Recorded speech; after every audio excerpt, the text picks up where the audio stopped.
मी प्रकाशन कट्ट्यामधून काही पुस्तकांची प्रकाशनं करून बाहेर येत होतो. त्याच दोघा तिघा हल्लेखोरांनी माझ्या डोळ्यामध्ये केमिकल सारखं काळी गोष्ट काहीतरी घातली आणि त्यांच्याकडे धारदार शस्त्र सुद्धा होती आणि त्यांनी संमेलन उधळून लावू, संमेलन होऊ देणार नाही आणि तुम्हाला संपवू अशा प्रकारची भाषा तिथं वापरली. फक्त हल्लेखोरांचा माझा काही फारसा संपर्क नाही किंवा आधी काही मला कुठला इशारा आलेला नव्हता.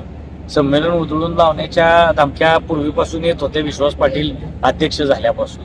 पण पोलिसांनी प्रचंड काळजी घेतली होती, त्यामुळे असं काही घडेल असं वाटलं नाही.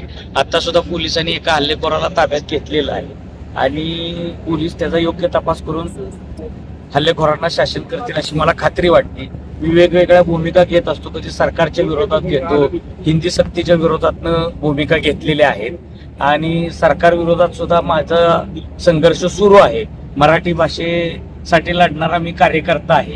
हिंदी शासनानं लादू नये किंवा साहित्य संस्थांमध्ये सरकारी हस्तक्षेप असू नये अशा भूमिकेतून माझी लढाई सुरू आहे.